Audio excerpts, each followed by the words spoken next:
Alright, so here we go. In this little video, what I'd like to do is try to explain empirical formula types of problems.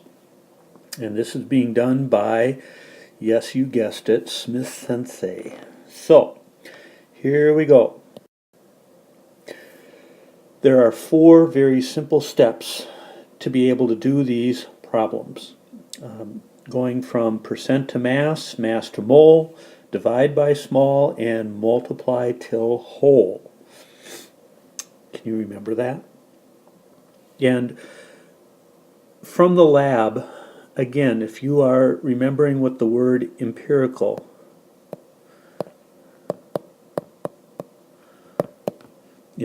means the simplest ratio. When we talk about the atoms or the elements that are in a chemical formula, what's the simplest ratio in which they combine chemically? That's what we're trying to figure out here.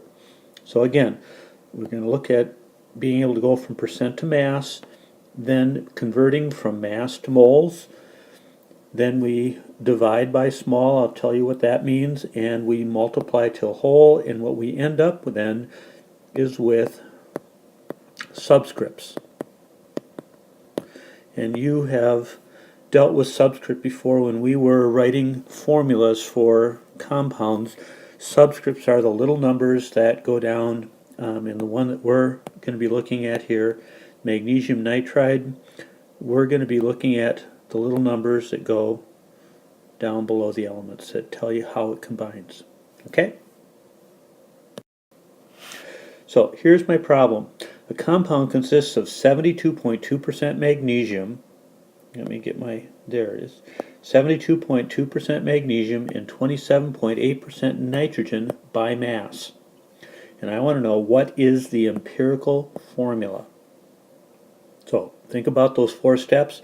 The first one here is percent to mass. And that's very simple. All you have to do is assume that you have 100 grams. If you do, then 72.2% of 100 grams becomes 72.2 grams.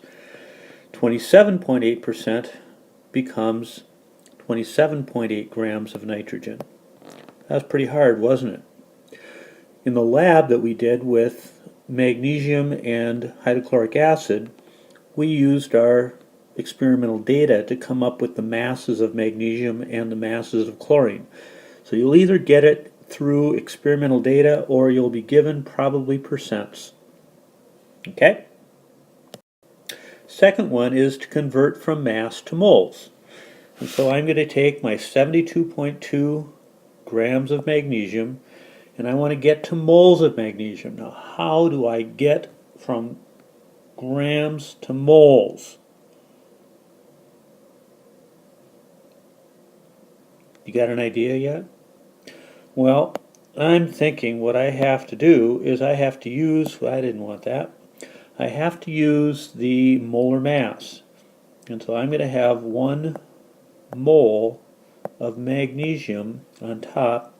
And what goes on the bottom, I'm going to look at the periodic table, and that should be 24.3 grams of magnesium.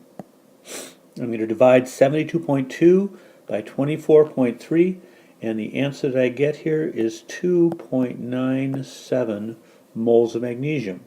Do the same thing for nitrogen.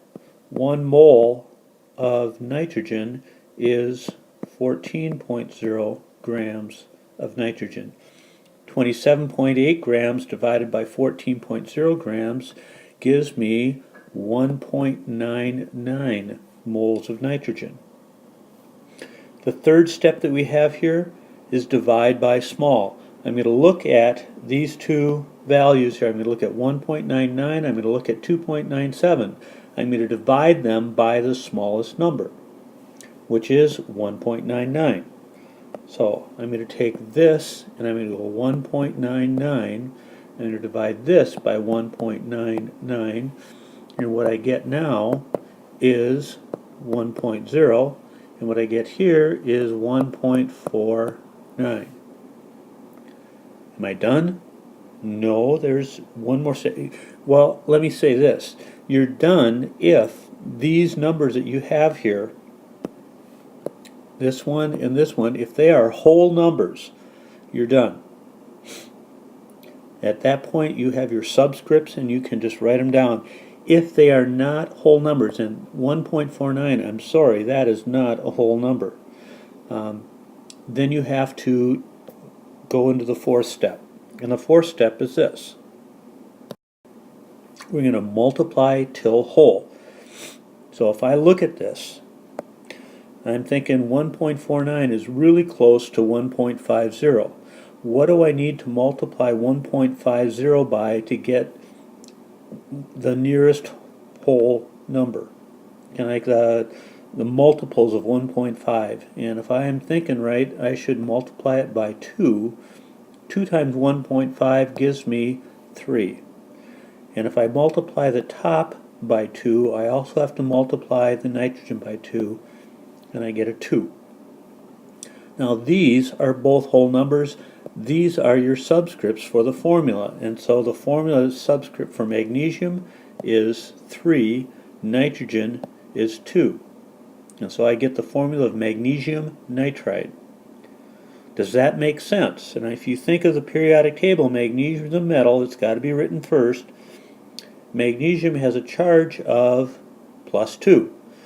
3 times plus 2 is going to give me plus 6.